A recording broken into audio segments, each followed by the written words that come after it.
Mi propio hermano me aventaba en la cama y gritaba: «Voy a apretar con todo hasta que te desmayes». Era el campeón de la ciudad, pero dentro de casa yo era su costal de boxeo, hasta el día que tomé las tijeras y destruí lo que más amaba. Hola, mis queridos. ¿Cómo están? Espero que bien, con salud y rodeados de mucho amor. Mi nombre es Marta Eulalia Santos. Tengo 71 años bien vividos y hoy estoy aquí en mi casita sencilla en Tehuacán, Puebla, el mismo pueblito donde nací y me crié. Saben que Tehuacán es famoso por sus aguas minerales, ¿verdad? Pero hoy quiero compartir con ustedes una historia muy diferente. Una historia que llevo en el pecho desde hace más de 50 años. Estoy aquí en mi salita, sentada en mi sillón de siempre. Este que mi difunto esposo, que Dios lo tenga en su gloria, compró en una liquidación allá en la ciudad vecina hace unos 20 años.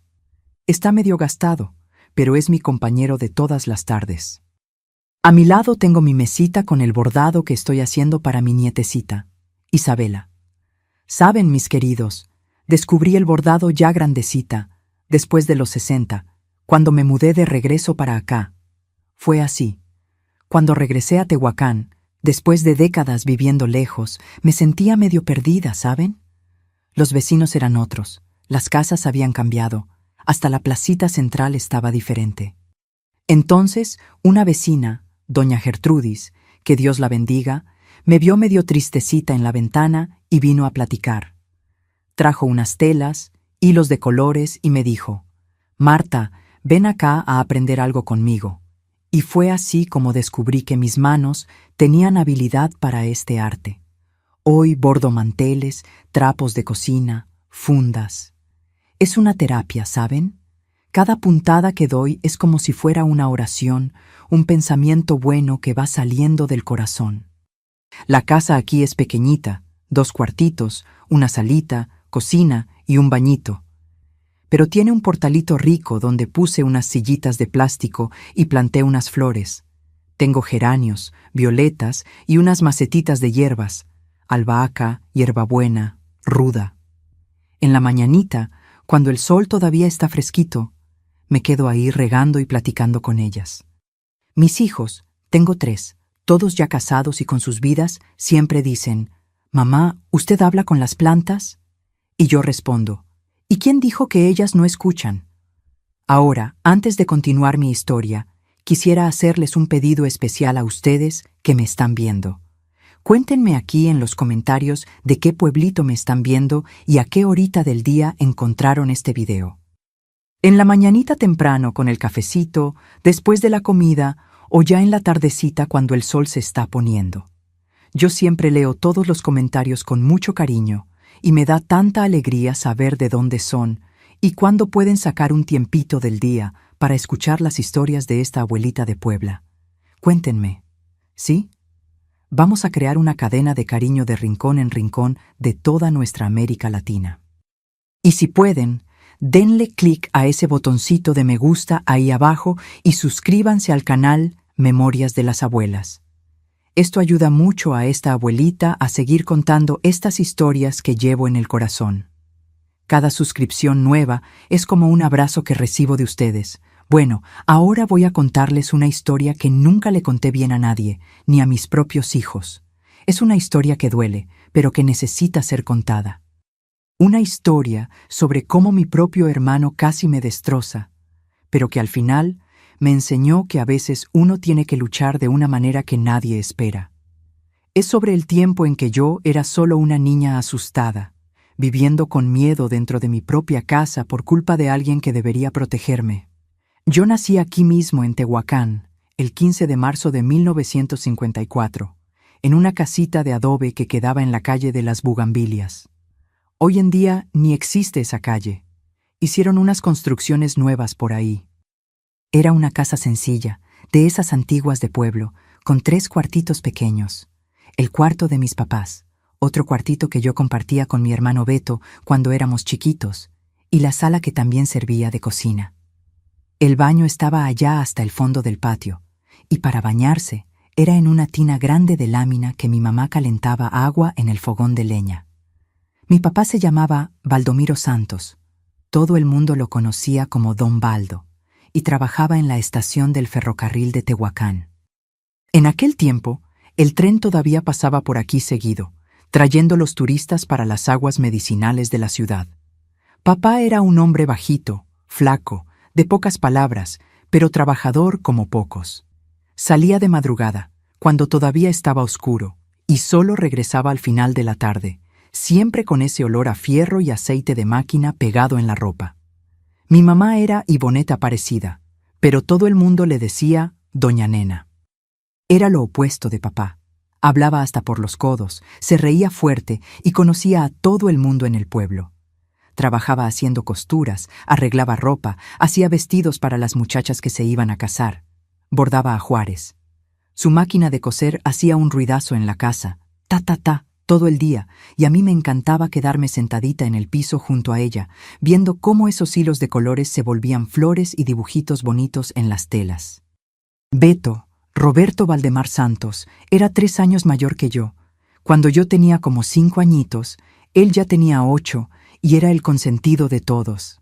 Ay, mis queridos, cómo era de guapo ese muchacho. Cabello castaño claro, ondulado, ojos verdes que sacó del lado de la familia de mamá, y ya a esa edad era fortachón, lleno de energía.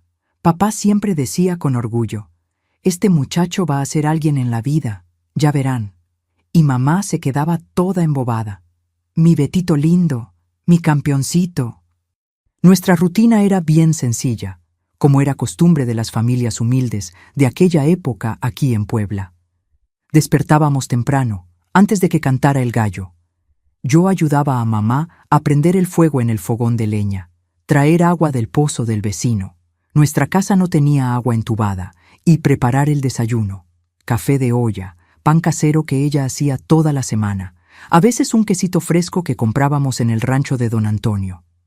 Después de que papá salía al trabajo y desayunábamos, yo y Beto nos íbamos a la escuela. La escuelita quedaba como a 4 cuadras de la casa y nos íbamos caminando.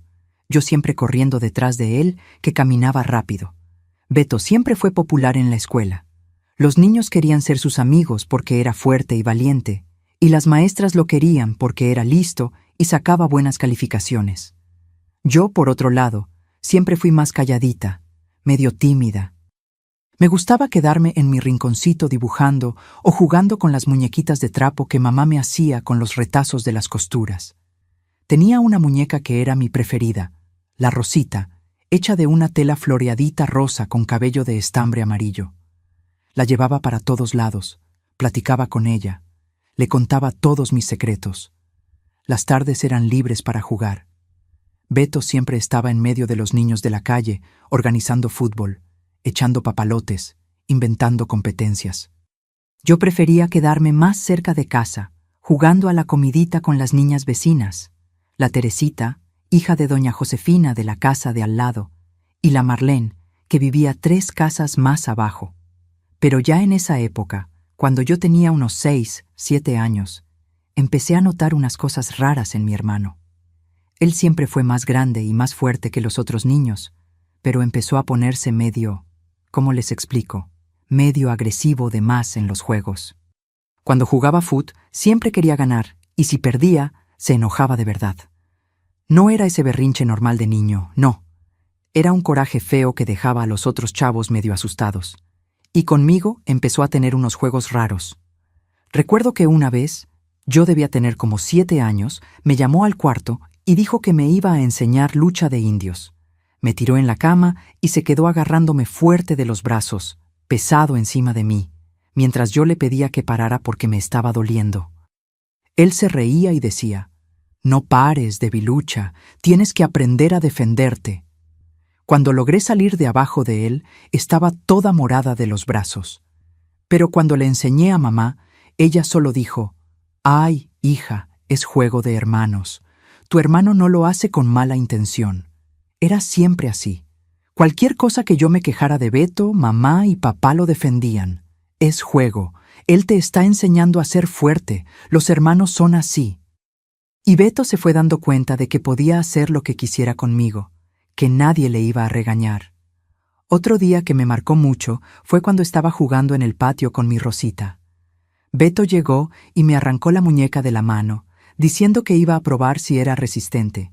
Empezó a jalar, estirar y de repente, ¡paz!, le arrancó la cabeza a la pobrecita. El estambre que era el cabello quedó todo regado por el piso y yo empecé a llorar desesperada. Era mi muñeca preferida. Él solo se rió y aventó los pedazos al piso. No era resistente, igual que tú. Cuando mamá vio el desastre, yo esperaba que le fuera a regañar, pero no. Ella solo dijo: «Ay, Beto, ¿por qué hiciste eso con la muñequita de tu hermana?»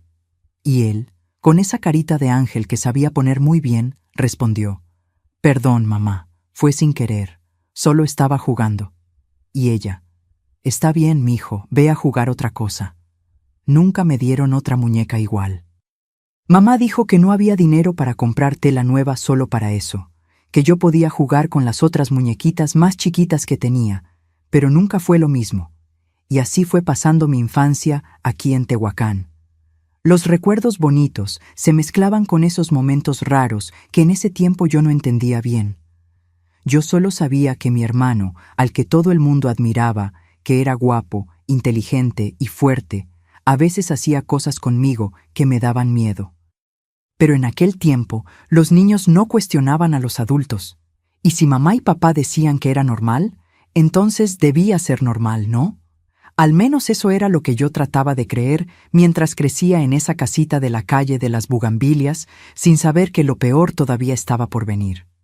Cuando cumplí 13 años en marzo de 1967, las cosas empezaron a cambiar de una manera que jamás pude imaginar. Beto ya tenía 16. Y Dios mío, ¿cómo había crecido ese muchacho?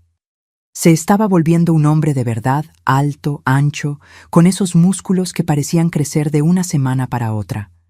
El cabello seguía hermoso, ondulado, castaño claro, que lo dejaba largo hasta casi los hombros, como estaba de moda en ese tiempo. Las muchachas del pueblo suspiraban cuando él pasaba por la calle. Fue en ese año que Beto descubrió la lucha libre.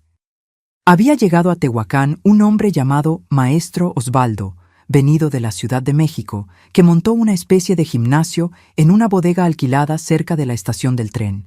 Enseñaba lucha libre, esa lucha que veíamos en la televisión de la casa de Doña Chefa. Ella tenía uno de los pocos televisores del barrio y dejaba que los chavos viéramos los sábados en la tarde. Cuando Beto vio a esos hombres grandes agarrándose en el ring, aplicando llaves con nombres raros, quedó hipnotizado. Llegó a casa ese día diciendo que iba a ser luchador, que iba a ser campeón, que iba a ganar mucho dinero y hacerse famoso. Papá y mamá se emocionaron. Imagínense nomás, el hijo de ellos volviéndose un luchador de verdad, igual que los de la tele. «Mi hijo va a ser el orgullo de Tehuacán», decía mamá a las vecinas. Y papá, que siempre fue hombre de pocas palabras, sonreía orgulloso y decía: «Este muchacho tiene fuerza de toro, nació para esto». El maestro Osvaldo aceptó a Beto como alumno, y listo. De ahí en adelante, mi hermano vivía en ese gimnasio, salía de la escuela y se iba directo para allá. Regresaba a casa solo en la noche, todo sudado, oliendo a hombre, con esos músculos cada vez más grandes. Empezó a comer como loco. Mamá hacía comida que parecía para una familia de 10 personas, solo para aguantar el apetito de él. Huevos, carne, leche, plátano, todo lo que él decía que necesitaba para ganar masa muscular. Y junto con los músculos, creció también esa forma arrogante de ser. Beto siempre había sido medio abusivo, pero ahora estaba imposible. Se creía el dueño de la verdad, el más fuerte de Tehuacán, el futuro campeón. Hablaba de darle en la madre a cualquiera que le faltara al respeto a él o a la familia. Los papás estaban orgullosos de esa personalidad de campeón, pero lo peor era conmigo. Los juegos que tenía conmigo cuando éramos chiquitos se volvieron una cosa más seria, más espantosa. Ahora decía que yo iba a ser su muñeco de entrenamiento en casa. «Necesito practicar las llaves», decía. «Y tú me vas a ayudar, hermanita». La primera vez que hizo eso conmigo, de verdad fue una tarde de abril, Lo recuerdo como si fuera hoy. Yo estaba en el cuarto, acostada en mi camita, leyendo un libro de la escuela. Era Corazón de Edmundo de Amicis, que me encantaba. Mamá había salido a hacer compras y papá todavía no regresaba del trabajo. La casa estaba vacía, solo yo y Beto. Beto entró al cuarto como si fuera dueño del lugar. Estaba solo en shorts, todo sudado del entrenamiento, con esos músculos enormes que parecían que iban a explotar. El cabello pegado en la frente de tanto sudor, pero aún así guapo, brillante. «Levántate de ahí, Marta», dijo con esa voz que ya se estaba poniendo gruesa de hombre. «Voy a entrenar unas llaves». Me senté en la cama, agarrando el libro contra el pecho. «¿Entrenar cómo, Beto? Ve a entrenar allá al gimnasio». Se rió con una risa que me dio escalofríos. «El gimnasio cerró más temprano hoy y necesito practicar unas inmovilizaciones. ¿Me vas a ayudar?» «No quiero», dije tratando de salir de la cama. Pero él fue más rápido. Me agarró del brazo y me aventó de regreso a la cama con una fuerza que me dejó mareada. «No te pregunté si querías», dijo subiéndose encima de mí. «El maestro Osvaldo dijo que un luchador de verdad tiene que entrenar todos los días, hasta en casa. Y tú te vas a quedar calladita ahí». Y así empezó el infierno de mi vida. Se aventó encima de mí con todo ese peso y, gente, cómo estaba pesado. Debía tener como 70 kilos de puro músculo prensando mi cuerpito flaco de 13 años. Sentía como si un costal de cemento hubiera caído encima de mí. Esta llave se llama inmovilización total. Explicaba como si fuera una clase mientras me apretaba con los brazos y las piernas. El adversario no puede moverse ni respirar bien. Y era verdad. No podía respirar. El peso de él estaba aplastando mi pecho y empecé a desesperarme, moviéndome como un pajarito atrapado en una jaula. «Para, Beto, no puedo respirar». Pero él solo se reía. Así es como tiene que ser.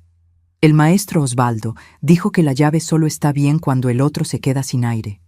«Aguanta ahí, debilucha». Golpeé. Golpeé sus brazos, su espalda, tratando de empujar, pero era como tratar de mover una montaña. Era mucho más grande, mucho más pesado, mucho más fuerte. Y mientras más me movía, más parecía gustarle. «No te resistas, Marta, quédate calladita que ya pasa». Y aumentaba aún más el peso, prensando mi cuerpito hasta que empecé a ver puntitos brillantes frente a los ojos. Cuando finalmente se bajó de encima de mí, me quedé unos minutos sin poder hablar, solo jadeando, tratando de que el aire regresara a mis pulmones. Las costillas dolían, la espalda dolía y sentía como si me hubiera atropellado un carro. «Listo», dijo todo satisfecho, como si hubiera hecho un buen trabajo. «La llave funcionó derechito. Casi te desmayaste, ¿verdad? Así es como tiene que ser». Cuando mamá llegó de las compras, me encontró todavía medio mareada, sentada en la orilla de la cama. «¿Qué cara es esa, hija? ¿Te sientes mal?» «Beto, él», empecé a decir, pero Beto apareció en la puerta del cuarto todo sonriente. «Marta me ayudó a entrenar unas llaves, mamá», dijo con esa carita de ángel que sabía poner muy bien. «Es una hermana muy buena onda. Me ayuda con los entrenamientos cuando no puedo ir al gimnasio». Y mamá, en vez de preguntar si yo estaba bien, se puso orgullosa. «Ay, qué bueno, hija. Tienes que apoyar a tu hermano. Él va a ser un luchador famoso y tú vas a poder decir que lo ayudaste a entrenar». Miré su cara, luego la cara de él y entendí que no servía de nada hablar. Nadie me iba a creer. O peor, iban a creer y pensar que estaba bien. Y así empezó esa rutina terrible. Cada vez que Beto llegaba a casa y no había nadie cerca, me llamaba para el entrenamiento. Siempre con la misma excusa, que necesitaba practicar las llaves, que yo lo estaba ayudando a ser mejor campeón, que era para su bien. Pero yo sabía que no era así. Veía en sus ojos una cosa mala, una satisfacción rara cuando me veía luchar para respirar debajo de todo ese peso. Era como si le gustara verme pequeña, débil, indefensa. Y lo peor es que todo el mundo en Tehuacán estaba empezando a hablar de Beto como el futuro campeón de la ciudad. La gente paraba a mamá en la calle para elogiar a su hijo, para decir qué fortachón y guapo estaba quedando. ¡Qué muchacho tan bendecido tiene doña Nena! Va a tener éxito en la vida. Si supieran lo que ese muchacho bendecido me hacía dentro de casa cuando nadie estaba viendo. Pero en aquel tiempo, los niños no hablaban de ciertas cosas con los adultos. Y yo ni sabía bien cómo explicar lo que estaba pasando. Solo sabía que tenía miedo, mucho miedo de mi propio hermano, y que ese miedo estaba creciendo junto con él. Después de esa primera vez en abril, los entrenamientos se volvieron rutina en mi vida. Beto había descubierto que podía hacer lo que quisiera conmigo y todavía ser elogiado por eso. «Qué bueno que tu hermana te ayuda a entrenar, mijo», mamá siempre decía. Y él sonreía satisfecho, sabiendo que había encontrado la excusa perfecta. El gimnasio del maestro Osvaldo estaba teniendo éxito en Tehuacán. Cada fin de semana había presentaciones en la placita central, con los alumnos demostrando llaves para la gente. Beto se volvió la estrella de esas presentaciones, el más joven, el más guapo, el más fuerte. La gente aplaudía, gritaba su nombre. «¡Ándale, Beto! ¡Muéstrales, campeón!» Y mientras más famoso se volvía afuera, más terrible se ponía conmigo dentro de casa. Era como si necesitara desquitarse con alguien de toda esa presión de ser el niño prodigio de la lucha libre de Tehuacán. Y ese alguien era yo. Los entrenamientos empezaron a pasar casi todos los días. Llegaba del gimnasio todo sudado y agitado y me buscaba por la casa. «Marta, ven acá que hoy aprendí una llave nueva». Era siempre con esa emoción falsa, como si me fuera a enseñar algo bueno. Pero cuando llegábamos al cuarto, siempre mi cuarto, porque era más chico y solo tenía mi camita individual, su cara cambiaba completamente. Se volvía una persona que yo no conocía. Los ojos se le ponían diferentes, medio vidriosos, y una sonrisa rara le aparecía en la cara.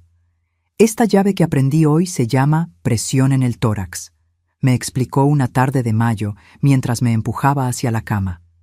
El maestro Osvaldo dijo que es una de las más efectivas para dejar al adversario sin reacción. Yo ya sabía lo que venía. Mi cuerpito de 13 años empezaba a temblar solo de verlo acercarse. «Beto, hoy no. Me duele la cabeza».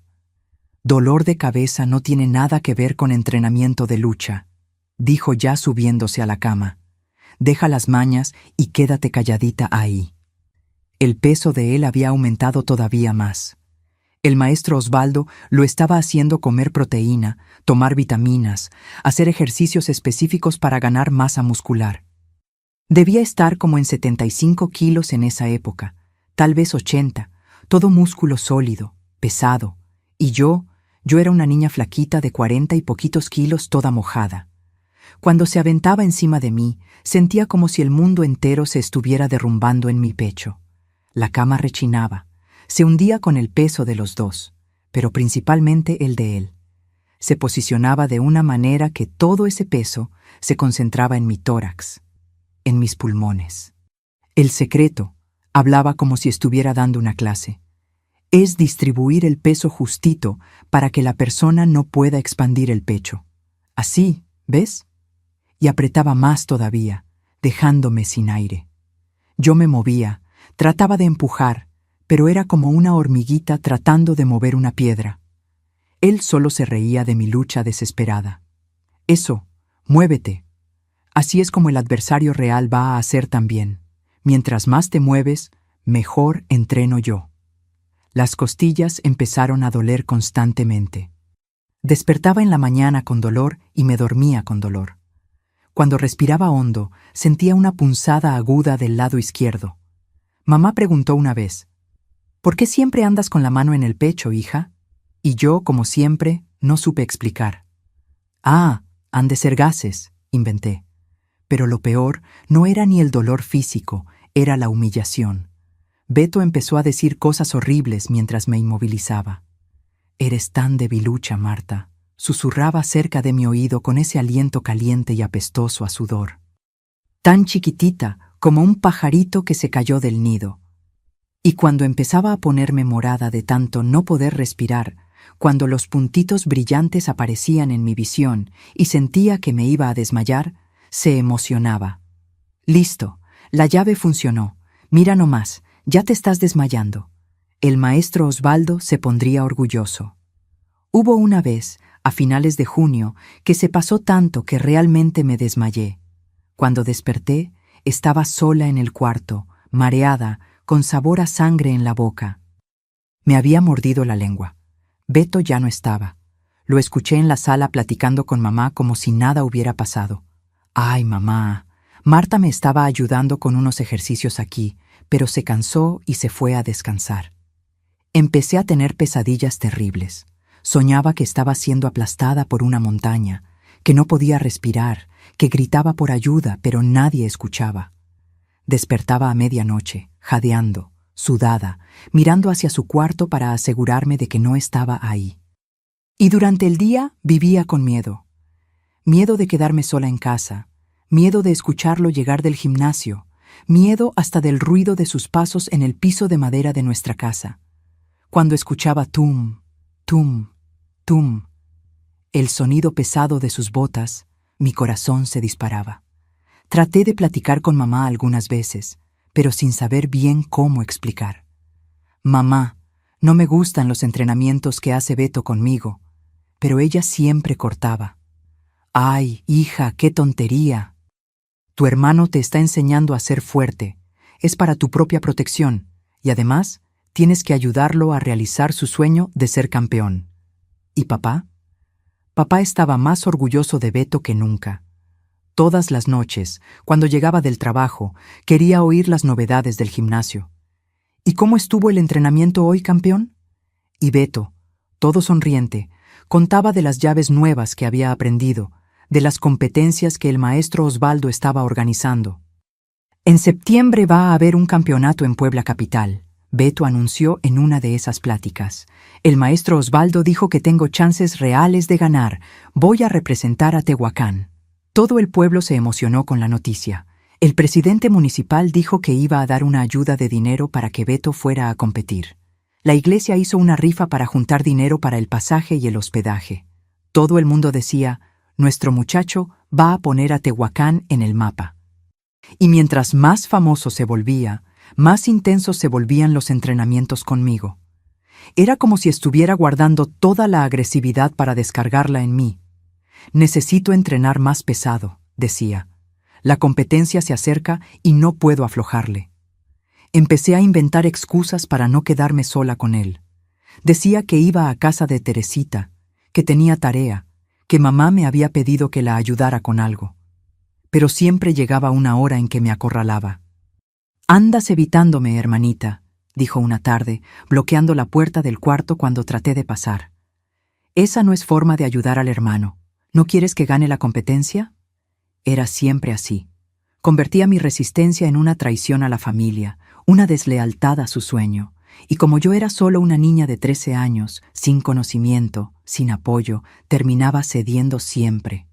En esa época había perdido peso, estaba más flaca todavía. No podía comer bien, el estómago siempre revuelto de ansiedad. Mamá hasta comentó: «Esta niña está muy flaquita. ¿Será que tiene lombrices?». Pero no pasó de eso. La atención de la familia estaba toda puesta en Beto y sus entrenamientos. Una tarde de agosto, cuando faltaban pocas semanas para la competencia, llegó a casa más agitado que lo normal. «Marta, ven acá rapidito». Su voz tenía una urgencia diferente, más intensa.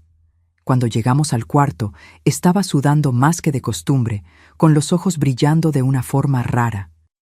«Hoy aprendí la llave más poderosa de todas», dijo con esa sonrisa terrible. «Se llama finalización completa. El maestro Osvaldo dijo que solo los luchadores más experimentados la pueden aplicar bien». Tragué saliva, tratando de retroceder, pero ya había cerrado la puerta. «Beto, hoy no. Me siento mal». «Mal es como va a quedar el adversario cuando le aplique esta llave», dijo, avanzando hacia mí. «Ven acá que me vas a ayudar a perfeccionar. Es para la competencia». Y ese día, por primera vez, tuve la certeza real de que mi hermano me podía matar de verdad. El peso, la presión, la duración. Todo estaba más intenso, y en sus ojos vi una cosa que me dejó aterrada. No solo estaba disfrutando verme sin aire, estaba disfrutando verme con miedo de morir. Era como si hubiera descubierto un poder terrible sobre mí y estaba probando hasta dónde podía llegar. Y yo sabía, en el fondo de mi corazón de niña asustada, que si no hacía algo pronto, un día iba a llegar demasiado lejos y yo no iba a poder despertar después de que los puntitos brillantes desaparecieran de mi vista. La última semana de agosto de 1967 fue cuando todo llegó al límite. Beto estaba en una ansiedad terrible por la competencia que se acercaba. Faltaban apenas 10 días para el campeonato en Puebla capital. El maestro Osvaldo lo estaba presionando para entrenar más, para estar más fuerte, para perfeccionar las llaves, y toda esa presión recaía encima de mí. Necesito entrenar todos los días ahora, decía con esos ojos brillando de una forma que me daba escalofríos. No puedo perder ni un día de práctica. ¿Me vas a ayudar, verdad, hermanita? Esa semana, los entrenamientos se volvieron una tortura diaria. Todos los santos días, cuando llegaba del gimnasio, venía directo a buscarme. No importaba si estaba haciendo tarea, ayudando a mamá o simplemente tratando de existir en paz. Siempre aparecía con esa sonrisa terrible. Hora del entrenamiento. El lunes llegó como un aviso del infierno que estaba por venir. Beto apareció en la puerta de la escuela cuando salí de clases, cosa que nunca hacía. «Vámonos, Marta. Hoy es día especial de entrenamiento». El tono en su voz era diferente, más serio, más espantoso. «No puedo, Beto. Le prometí a mamá que la iba a ayudar con...». Empecé a inventar una excusa. «Mamá ya sabe que me vas a ayudar», me cortó, agarrando mi mochila y echándosela al hombro. «Ya le expliqué que necesito entrenamientos intensivos esta semana». Hasta se puso orgullosa. «Qué bueno que tu hermana te apoya así, mijo». E imitó la voz de mamá de una manera que me dio coraje y tristeza al mismo tiempo. En el camino a casa me fue explicando lo que llamaba cronograma de preparación final. El maestro Osvaldo dijo que en la semana antes de una competencia importante, el luchador tiene que simular situaciones reales de combate todos los días. Y tú vas a ser mi compañera de entrenamiento oficial. ¿Compañera de entrenamiento? Como si yo tuviera opción, como si no fuera más que un objeto en sus manos. Cuando llegamos a casa, mamá estaba en la cocina preparando la comida. ¡Ay, qué bueno que llegaron juntitos! «Beto, mijo, tu hermanita es un amor por ayudarte así con los entrenamientos. No cualquier hermana hace eso». Beto sonrió esa sonrisa falsa que sabía hacer muy bien. «Es verdad, mamá. Marta es especial. Me ayuda mucho a mejorar las llaves. Y yo ahí parada, queriendo gritar que no era ayuda, que era tortura, que era miedo, que era dolor. Pero las palabras no salían. Porque, ¿quién me iba a creer? ¿Quién iba a imaginar que el niño de oro de Tehuacán estaba usando a su hermana como costal de boxeo? «Hoy vamos a entrenar el tiempo de resistencia», me explicó cuando llegamos al cuarto, cerrando la puerta como siempre. «Voy a aplicar la llave y tienes que aguantar el máximo de tiempo posible sin desmayarte». El maestro Osvaldo dijo que en la competencia real el adversario va a resistir mucho. Necesito saber cuánto tiempo tarda una persona en ceder completamente. Cuando dijo ceder completamente, un frío en el estómago me dijo que esto no iba a ser como los otros días. Había algo diferente en sus ojos, una determinación cruel que nunca había visto antes. «Beto, yo no...» Empecé a protestar, pero ya se estaba subiendo a la cama.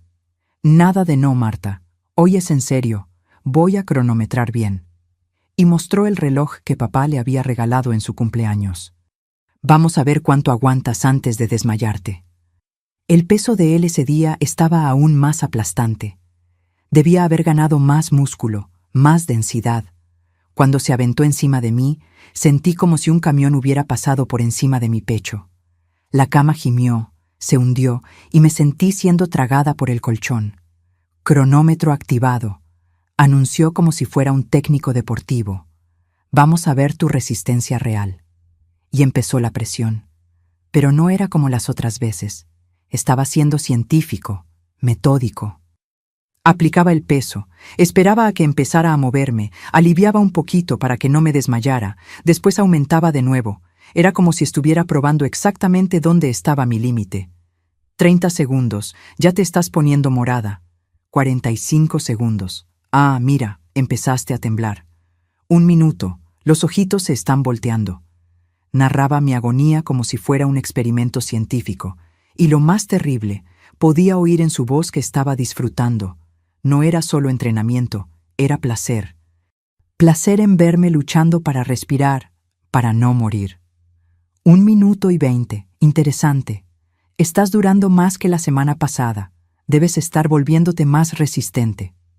Cuando finalmente se bajó de encima de mí, me quedé como 5 minutos tosiendo, tratando de que el aire regresara a mis pulmones que parecían de papel arrugado. Anotó algo en una libretita. Excelente. Aguantaste 1 minuto y 37 segundos antes de empezar a desmayarte. Estás mejorando. Y sonrió con orgullo genuino, como si yo hubiera hecho algo impresionante. 1 minuto y 37 segundos sin poder respirar bien. 1 minuto y 37 segundos sintiendo que me iba a morir. Para él era solo estadística de entrenamiento, datos para mejorar el rendimiento. El martes fue cuando decidió probar variaciones de la llave. El maestro Osvaldo dijo que un luchador completo tiene que dominar la llave en todas las posiciones posibles, explicó, arrastrándome al cuarto nuevamente. Hoy vamos a hacer la prueba completa. Tú boca arriba, de lado, boca abajo, medio sentada, todas las angulaciones. Cada posición era un tipo diferente de agonía, una forma nueva de terror. Boca arriba, veía el techo dando vueltas mientras el peso de él aplastaba mi pecho y podía ver su cara encima de mí. Esos ojos vidriosos, la boca medio abierta de concentración, una expresión que no era de mi hermano, era de un extraño peligroso. De lado, sentía las costillas siendo prensadas contra el colchón, como si fueran a quebrarse. El peso se concentraba diferente, prensaba los órganos, hacía un tipo de dolor que nunca había sentido antes. Era como estar siendo aplastada por dentro, pero boca abajo era lo peor. Con la cara enterrada en la almohada y todo ese peso en la espalda, apenas podía respirar, incluso cuando aliviaba un poco. La almohada quedaba mojada de mis lágrimas y algunas veces sentía que me iba a ahogar de verdad, que me iba a morir ahí mismo con la cara metida en el algodón viejo de la funda. Esta posición es mortal, dijo satisfecho, volteándome boca abajo por 4ª vez. El adversario no puede ni gritar por ayuda. Es perfecta para finalizar una lucha rapidito. Y era verdad. Con la cara en la almohada y todo ese peso en la espalda, no podía ni gemir. Era como estar enterrada viva, como estar ya muerta, pero todavía sintiendo todo. Voy a anotar el tiempo de cada posición, dijo, siempre con esa libretita. Boca arriba, 1 minuto y 40. De lado, 50 segundos. Boca abajo, 2 minutos y 10. Esta es la mejor. Cuando finalmente paró, yo estaba temblando como vara verde, no solo de falta de aire, sino de pánico de verdad. Por primera vez, miré a mi hermano y pensé con todas las letras. Me puede matar de verdad y todavía va a decir que fue accidente de entrenamiento. Su cara cuando me miraba durante esas pruebas no era cara de hermano, no era cara de alguien que me amaba, que le importaba yo. Era la cara de alguien estudiando un objeto, viendo hasta dónde podía llegar sin romperlo completamente. El miércoles fue el día que cambió todo. Mamá salió tempranito para pasar el día en la casa de mi tía en Atlixco. La tía Zulema se había enfermado y mamá fue a ayudar a cuidarla. Papá había agarrado un turno extra en el trabajo para ganar un dinerito extra para Beto en la competencia. Nos quedamos solo yo y Beto en casa todo el día. ¡Qué suerte!, dijo en el desayuno con esa sonrisa que me daba náuseas. Hoy vamos a tener todo el día para entrenar bien. Voy a simular una competencia completa. Va a ser como si fuera la competencia real, con varios rounds, intervalos, todo bien. Dios mío, qué día tan largo fue ese. El reloj de la sala nunca anduvo tan despacio. Me hizo de adversario desde las 8:30 de la mañana hasta casi las 5 de la tarde, parando solo para comer algo rapidito e ir al baño. Round 1, calentamiento, anunciaba como si fuera locutor de radio. Round 2, llaves básicas. Round 3, inmovilizaciones avanzadas. Y por ahí fue, inventando excusas para usarme como muñeca de trapo toda la mañana, toda la tarde. Entre un round y otro, él tomaba agua, comía algo, hacía estiramiento, y yo me quedaba ahí medio muerta, tratando de recuperar el aliento para aguantar el siguiente. Esto es entrenamiento profesional de verdad, decía todo orgulloso. El maestro Osvaldo se quedaría impresionado si viera mi nivel de dedicación. En el round del mediodía, algo en mi cabeza empezó a quebrarse. No era solo el cuerpo que estaba siendo destruido, era algo dentro de mi alma, de mis ganas de vivir. Estaba ahí debajo de ese peso, y por primera vez pensé, ¿será que no sería mejor si me muriera? ¿Será que no sería mejor dejar de sufrir? Y fue en ese momento que dijo algo que me despertó de la desesperación. Sabes, Marta, te estás volviendo buena en esto. Casi no te mueves ya. Estás aprendiendo a aceptar la llave, a no desperdiciar energía resistiendo. Y soltó esa risita que yo odiaba. ¿Quién sabe si un día no te vuelves luchadora también? Claro que en la femenil, ¿no?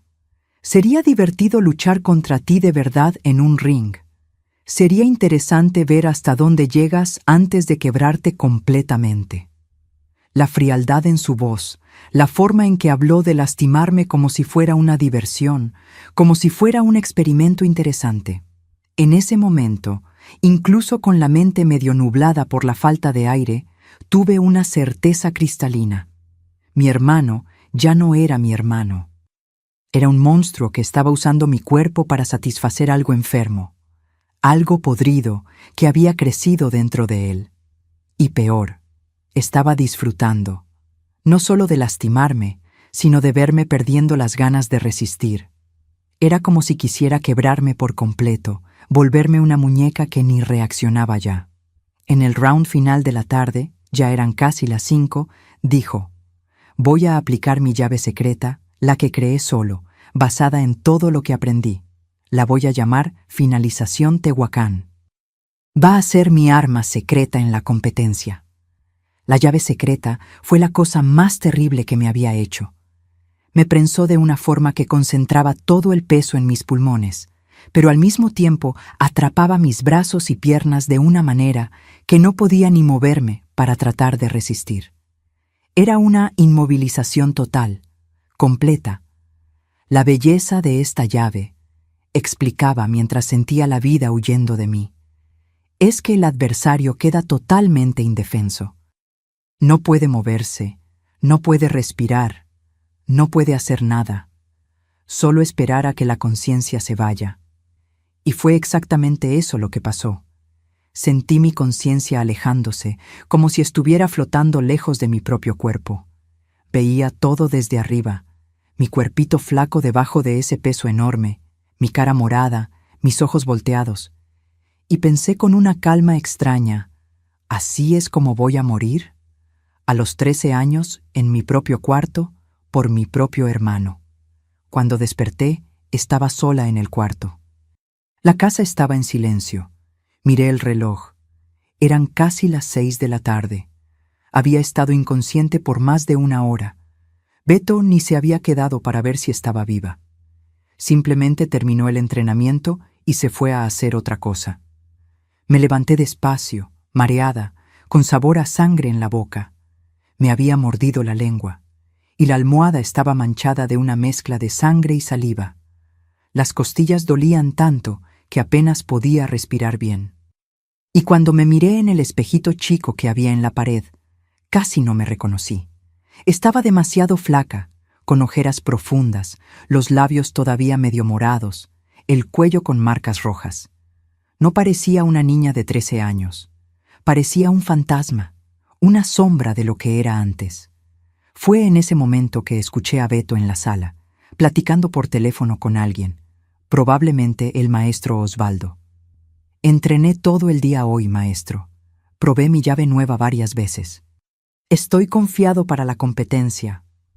Ah, mi hermana.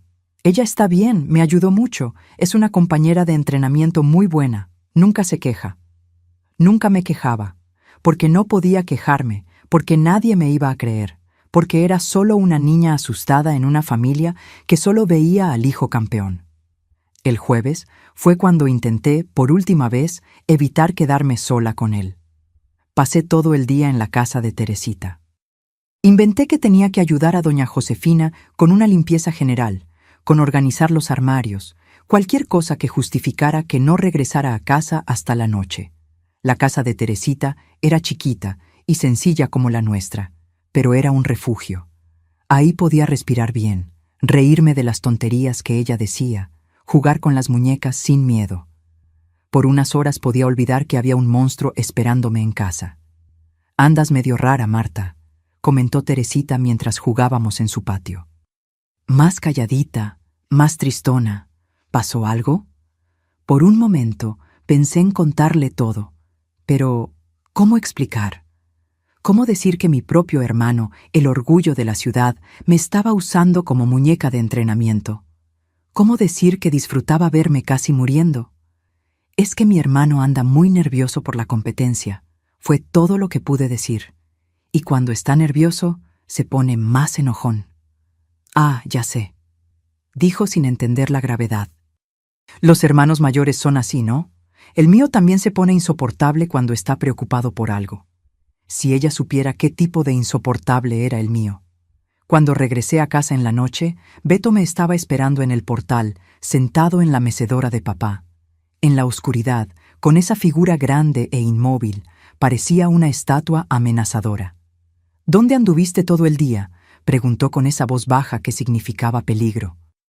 «En casa de Teresita, ayudando a doña Josefina», respondí, tratando de pasar directo hacia dentro de casa. Pero se levantó y me agarró del brazo con fuerza. Su mano era tan grande que cerraba casi entera en mi bracito flaco. «¿Me estás evitando, Marta?». No era pregunta, era acusación.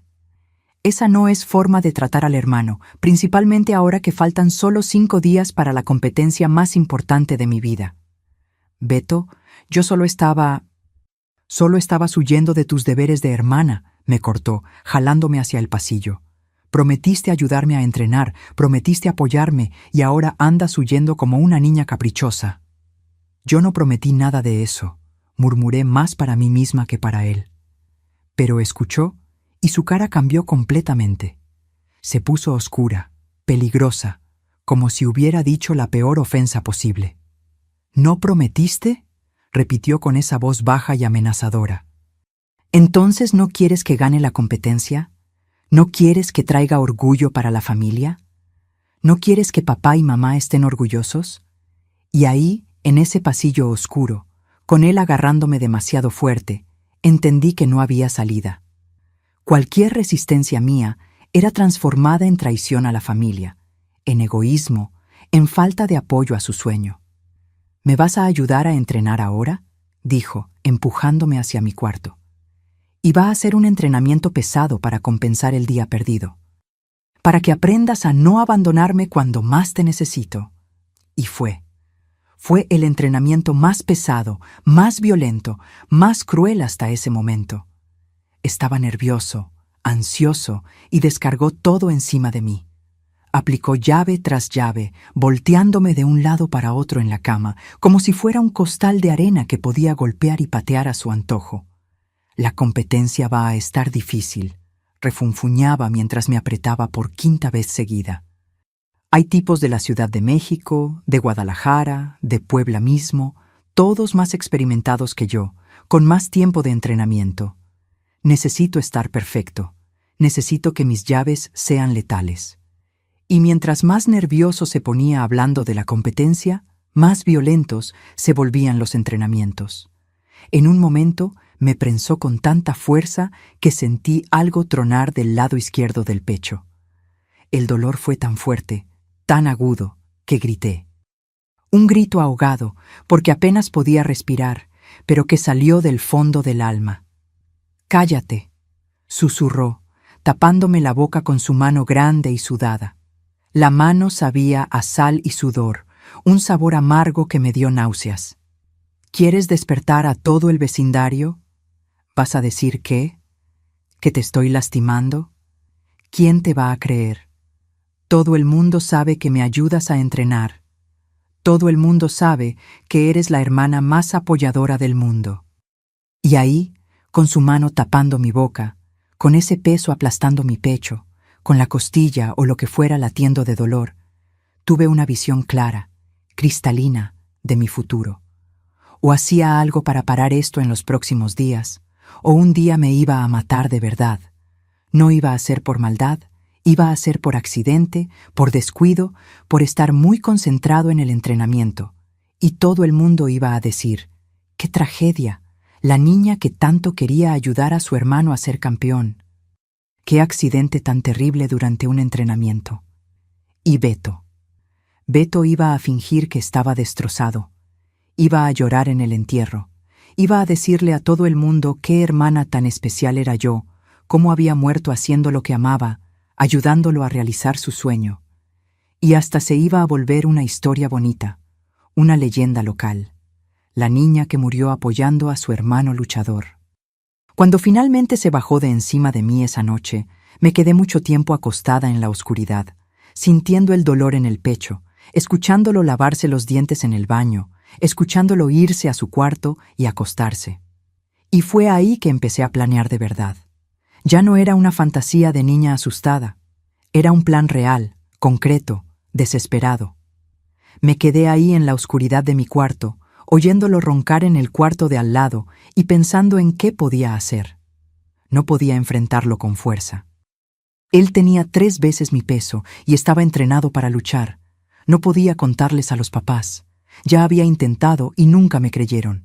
No podía huir de casa. Era 1967. Una niña de 13 años no salía por ahí sola. Y además, ¿a dónde iba a ir? ¿Cómo iba a vivir? Pero había una cosa que podía hacer. Una cosa que lo iba a pegar donde más le dolía, que iba a destruir lo que más amaba de sí mismo. Una cosa que le iba a mostrar que yo no era solo una muñeca indefensa que podía romper a su antojo.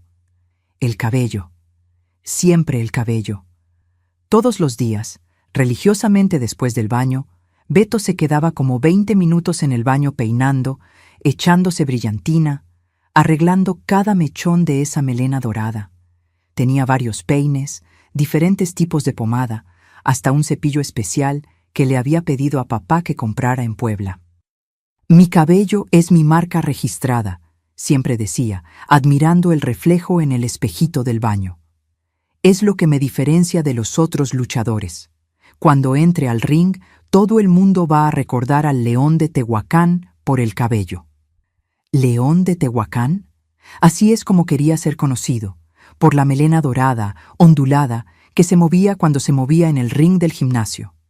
Un luchador necesita tener personalidad, explicaba a cualquiera que quisiera oír. Necesita tener una imagen fuerte y mi imagen es esta, el joven león de los músculos y la melena dorada. Amaba ese cabello más de lo que amaba a cualquier persona, más de lo que amaba a la familia, más de lo que respetaba la vida de su propia hermana. Ese cabello era su identidad, su autoestima, su fuente de poder. Y era exactamente por eso que iba a ser su ruina. Me quedé ahí planeando cada detalle. Las tijeras de costura de mamá estaban guardadas en el cajón de la máquina Singer en la sala. Eran tijeras buenas, afiladas, que ella usaba para cortar telas gruesas. Servirían perfectamente. El mejor horario sería de madrugada, cuando su sueño estaba más pesado. Beto siempre dormía como piedra después de los entrenamientos intensivos. El cuerpo exhausto, relajado, confiado de que estaba seguro en su propia casa. La competencia era el sábado que venía. Hoy era jueves. El viernes sería mi última oportunidad, porque después iba a viajar a Puebla capital y si regresaba de ahí como campeón, se iba a poner insoportable de verdad. Y si regresaba derrotado, iba a descargar la frustración en mí de una manera que tal vez no sobreviviría. Era ahora o nunca. Viernes para sábado, en la madrugada. E iba a hacer el cabello. Ese cabello hermoso, vanidoso, que amaba más que cualquier cosa en el mundo, incluso más que la vida de su propia hermana. Y cuando despertara pelón, cuando viera en el espejo la destrucción de su marca registrada, cuando entendiera que ya no podía ir a la competencia porque iba a ser motivo de burla, ahí sí iba a saber lo que era sentirse pequeño, indefenso, humillado. Iba a saber lo que era tener algo precioso destruido por alguien que debería protegerte. La noche del viernes 29 de agosto de 1967 fue la más larga de mi vida. Acostada en mi camita, escuchaba cada ruido de la casa. El reloj de la sala haciendo tic-tac, el viento moviendo las tejas, papá roncando bajito en su cuarto con mamá y principalmente la respiración pesada de Beto en el cuarto de al lado. Durante todo ese día, él había estado más agitado todavía. La competencia era al día siguiente. El sábado en la mañana iba a viajar a Puebla capital, junto con el maestro Osvaldo y otros 2 alumnos del gimnasio. Todo el pueblo estaba comentando, todo el mundo deseándole buena suerte a nuestro campeón. «Mañana es el gran día, hermanita», me había dicho a la hora de la comida con esa sonrisa que ya conocía demasiado bien. «Después de que gane esta competencia, voy a poder entrenar todavía más en serio.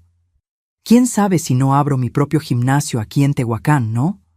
La idea de que tuviera un gimnasio propio, donde pudiera entrenar con cuantas niñas quisiera, me dio un frío en el estómago que casi me hizo desistir de todo. Casi. Pero luego me acordé de la costilla todavía adolorida, de las marcas en mi cuello, de cómo había quedado más de 1 hora inconsciente el miércoles, y supe que no podía dejarlo regresar victorioso de esa competencia. No podía dejarlo volverse todavía más poderoso, todavía más intocable. Esperé hasta casi medianoche. Papá y mamá ya estaban dormidos desde hacía mucho. Beto se había acostado temprano, diciendo que necesitaba descansar bien para estar en forma. Lo escuché en el baño haciendo el ritual de siempre, lavándose los dientes, peinando el cabello, echándose la pomadita especial que dejaba los mechones brillantes. «Mañana todo el mundo va a ver al león de Tehuacán en acción», había murmurado al espejo, pensando que nadie estaba oyendo. «Van a ver, porque este cabello es mi marca registrada». Cuando finalmente lo escuché roncar, ese ronquido pesado de quien estaba exhausto de los entrenamientos, me levanté despacio de la cama. Mis pies descalzos no hicieron ruido en el piso de madera fría. Había memorizado cada tabla que rechinaba, cada lugar donde pisar sin hacer ruido. Primera parada: la sala para agarrar las tijeras de mamá. La máquina de coser Singer estaba ahí imponente en el rinconcito cerca de la ventana. En el cajón de abajo, junto con los hilos y los botones, estaban las tijeras grandes que mamá usaba para cortar tela gruesa. Cuando agarré las tijeras, mis manos estaban temblando tanto que casi las dejé caer. Eran pesadas, frías, y las hojas brillaban en la luz débil que entraba por la ventana. Por un momento, me quedé ahí parada, mirando el objeto que iba a cambiar todo. «¿Puedes, Marta?», susurré para mí misma. «Tienes que poder». Regresé al pasillo, caminando como un fantasma. La puerta de su cuarto estaba entreabierta. Beto siempre dormía así porque decía que necesitaba que circulara el aire. Me quedé parada frente a la puerta, oyendo el ronquido regular, tratando de juntar valor. Empujé la puerta despacio, centímetro por centímetro. Gimió bajito, pero él no despertó. El cuarto estaba oscuro, pero la luz de la calle que entraba por la ventana era suficiente para que viera su figura en la cama. Dios mío, qué grande era. Incluso dormido, incluso relajado, ese cuerpo ocupaba casi toda la cama. Un brazo tirado hacia afuera, las piernas estiradas, la respiración haciendo que el pecho subiera y bajara pesadamente. Y el cabello. ¡Ay, Dios mío, el cabello! Regado en la almohada como una aureola dorada, cada mechón brillando en la luz débil. Era realmente hermoso, ondulado, sedoso, del tipo que hacía que las muchachas suspiraran cuando él pasaba por la calle. Pero yo ya no sentía nada viendo esa belleza, solo sentía coraje. Coraje de cómo usaba esa apariencia para engañar a todo el mundo, para ser visto como un ángel mientras me torturaba en secreto.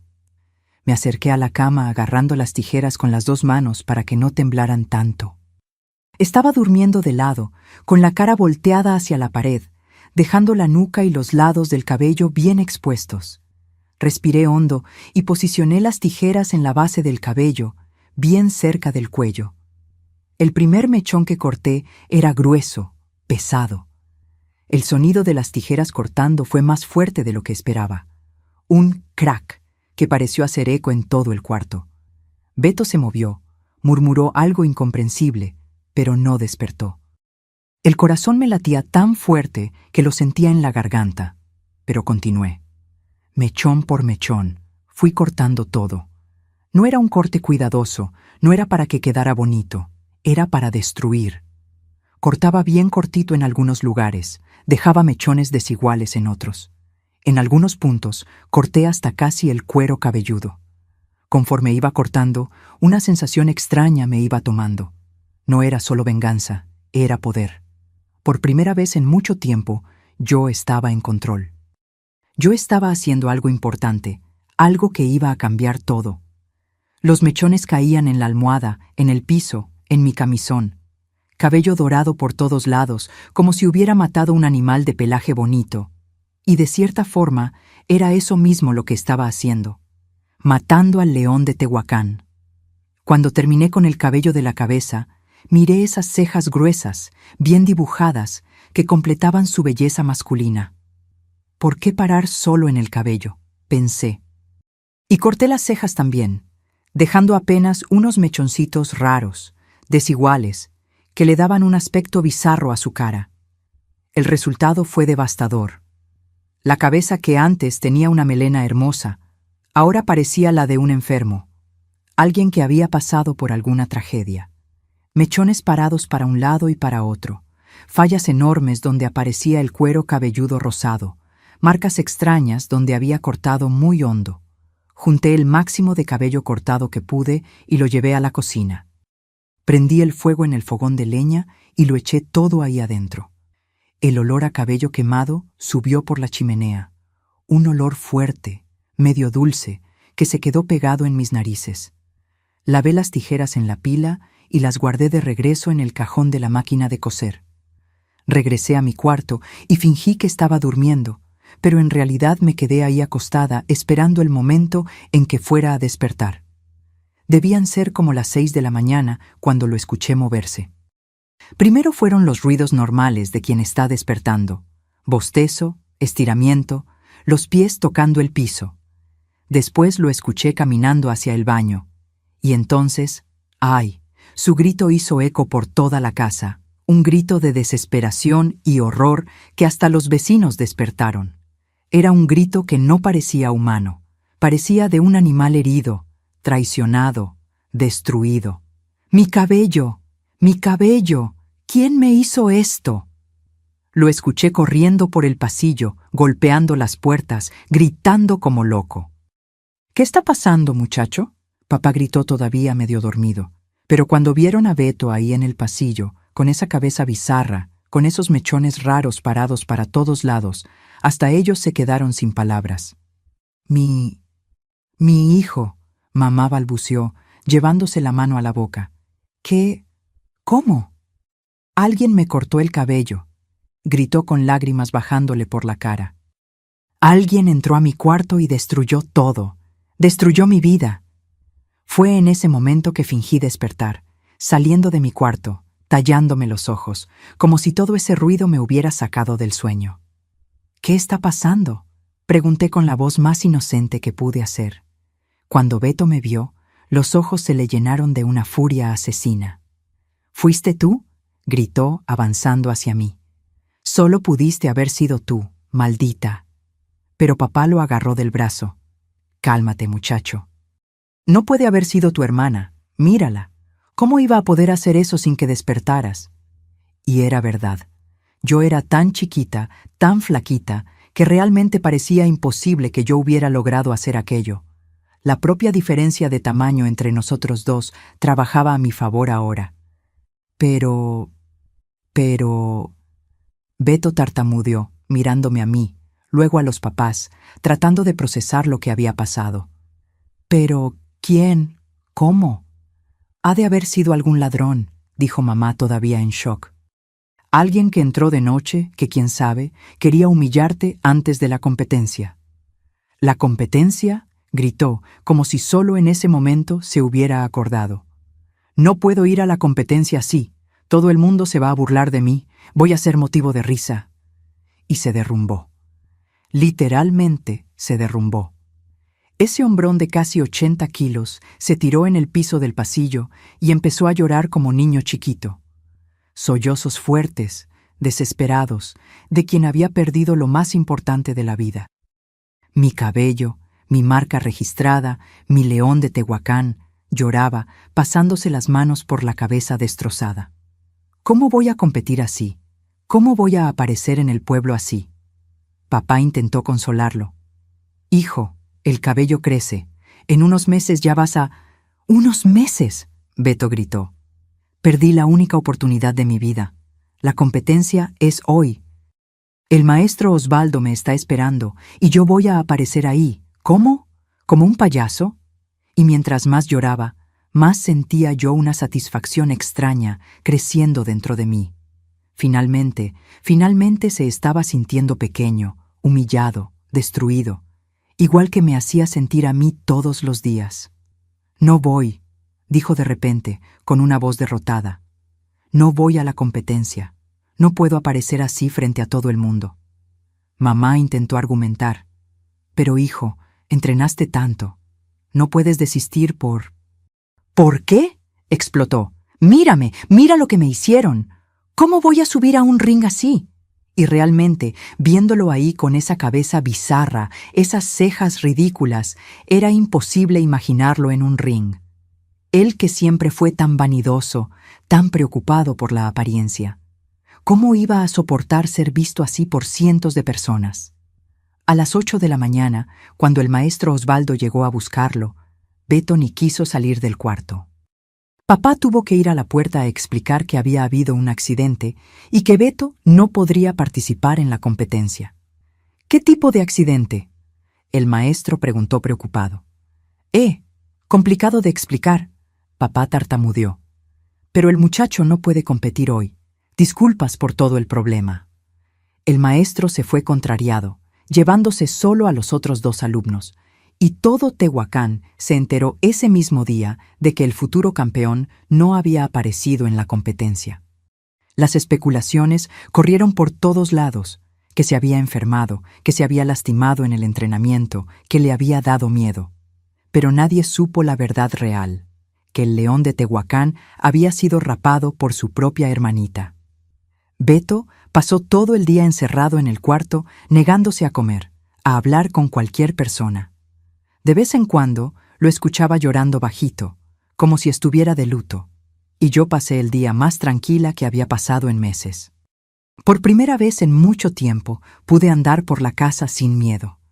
Por primera vez él estaba más frágil que yo, pero sabía que aquello no podía durar. Sabía que un día el coraje iba a superar la tristeza y ahí iba a pagar caro por haber hecho aquello. Muy caro. Fue por eso que cuando anocheció ese sábado, agarré a mamá en un rinconcito y susurré. «Mamá, ¿puedo ir a pasar unos días a casa de la tía Zulema para ayudar a cuidarla, ya que está enferma?» Mamá, que todavía estaba medio en shock con todo lo que había pasado, aceptó sin ni pensarlo mucho. «Claro, hija. Hasta es bueno que salgas un poco de la casa. Tu hermano está muy golpeado. Va a necesitar unos días para recuperarse». El domingo en la mañana tempranito, papá me llevó a la estación y me puso en el tren para Atlixco. Cuando el tren empezó a alejarse de Tehuacán, miré por la ventanita y vi mi pueblo natal haciéndose chiquito, desapareciendo en la distancia. No lo sabía todavía, pero esa era la última vez que iba a ver a Tehuacán como mi hogar. A partir de ese día iba a empezar una vida nueva, lejos del monstruo que se había disfrazado de hermano por tanto tiempo. Y cuando el tren finalmente desapareció en una curva y Tehuacán se perdió completamente, sonreí. Sonreí de verdad por primera vez en meses. El león de Tehuacán estaba muerto y yo estaba libre. Y aquí estoy hoy, mis queridos, a los 71 años, de regreso a mi Tehuacán natal, después de casi 40 años viviendo en Atlixco con mi tía Zulema. La vida dio muchas vueltas hasta que llegué a esta casita sencilla donde me encuentran hoy. Viví con la tía Zulema hasta que falleció en 1995. Fueron años buenos de sanación, donde aprendí que no todos los adultos de la familia te lastiman. Ella me acogió, me hizo estudiar, me enseñó a coser bien. Fue ahí donde conocí a mi Joaquín, un hombre bueno, trabajador del ferrocarril, que me respetó desde el primer día. Nos casamos en 1973, cuando yo tenía 19 años. Joaquín sabía mi historia. Le conté todo antes de la boda y me dijo algo que nunca olvidé. Marta, el pasado no define quién eres hoy. Eres la mujer más valiente que conozco. Tuvimos 3 hijos hermosos, Carlos, Regina y Antonio. Los crié con mucho amor, pero siempre atenta, siempre protegiendo. Nunca dejé que nadie lastimara a mis bebés como me lastimaron a mí. Joaquín falleció hace 5 años de problema del corazón. Lo extraño todos los días, pero no me pongo triste. Me dio una familia, me dio amor, me mostró que un hombre de verdad protege, no lastima. Regresé a Tehuacán en 2020 porque sentía la nostalgia de mi tierra natal. La casa donde crecí ya no existe. Hicieron un edificio en su lugar, Beto. Nunca lo volví a ver después de ese día. Supe que salió del pueblo poco después de mí. Fue a intentar la vida en la Ciudad de México. Dicen que nunca regresó. Hoy, mi alegría son mis nietos. Isabela, hija de Carlos, tiene 8 añitos y es mi consentida. Todos los viernes viene a dormir aquí conmigo y le enseño a bordar, le cuento historias, le hago esa torta de elote que le encanta. Mis hijos viven aquí cerca, todos casados, todos felices. Carlos trabaja en el ayuntamiento, Regina es maestra de la escuela municipal y Antonio tiene un taller mecánico. Cuidan bien a esta abuelita. Las tardes son mis preferidas. Me siento en el portal con mi bordado, veo el movimiento de la calle, platico con los vecinos. Doña Gertrudis, que me enseñó a bordar, todavía vive 2 casas más abajo, incluso con sus 85 años. En la mañana, despierto temprano, riego mis plantas, preparo un cafecito rico y me quedo aquí en la salita oyendo la radio. A veces viene algún nieto a hacer tarea conmigo. A veces las vecinas pasan a platicar. Es una vida sencilla, pero es mía. Una vida que conquisté después de tanta lucha. No tengo riqueza, pero tengo paz. Tengo familia que me ama. Tengo mi casita. Tengo mi libertad. Y principalmente, tengo la certeza de que esa niña asustada de 13 años creció y se volvió una mujer fuerte, que crió hijos buenos y que nunca más dejó que nadie le quitara el derecho de ser feliz. Mis queridos, si están pasando por alguna situación parecida a la que yo pasé, quiero que sepan algo. Son más fuertes de lo que imaginan. Yo era solo una niña flaquita de 13 años y logré liberarme de mi verdugo. Ustedes también pueden. Aprendí que a veces no necesitamos fuerza física para vencer a quien nos lastima. A veces necesitamos valor para atacar lo que más le importa a la persona. En el caso de mi hermano, era su vanidad. Cada uno tiene un punto débil y cuando descubrimos cuál es, podemos voltear el juego. Descubrí que quien nos lastima dentro de casa cuenta con algo: nuestro silencio. Saben que es difícil denunciar a alguien de la propia familia. Pero siempre hay una salida, siempre hay alguien dispuesto a ayudar. En mi caso, fue mi tía Zulema. Entendí que el tiempo sana, pero solo cuando nos alejamos de quien nos hace mal. No sirve de nada quedarse cerca esperando que la persona cambie. A veces es necesario tener valor para recomenzar lejos, aunque sea con miedo. Hoy sé que no importa cuánto tiempo sufriste, puedes reconstruir tu vida. Yo lo hice. Me casé, tuve hijos hermosos, creé una familia llena de amor. El trauma no definió en quién me convertí. Si alguien de tu familia o alguien cercano te está lastimando, busca a las autoridades de tu región, organizaciones que protegen a personas en situación de violencia. En cualquier lugar del mundo hay personas dispuestas a ayudar. No sufras solo, Y recuerden, mis queridos, quien realmente ama, no lastima, quien protege, no agrede. No acepten excusas de quien los usa como válvula de escape para sus problemas. La venganza que tomé no fue la solución ideal, pero fue lo que una niña desesperada pudo hacer en esa época. Hoy existen otros caminos, otras formas de buscar ayuda y protección. Pero si llegaron hasta aquí conmigo en esta historia, quiero hacerles un pedido especial. Suscríbanse a este canal, Memorias de las Abuelas, y activen la campanita ahora mismo. Esta historia necesita llegar a quien está sufriendo callado. Necesita mostrar que siempre hay una salida. Compártanla con alguien que saben que necesita oír esto. Y ustedes que vieron hasta el final, comenten apenas la palabra coraje aquí abajo. Así sé que entendieron el mensaje y que están conmigo en esta cadena de fuerza y protección. Mis queridos, la vida puede ser difícil, pero siempre, siempre vale la pena luchar por días mejores. Yo soy la prueba viva de eso. Háganlo ahora. No esperen ni un minuto más.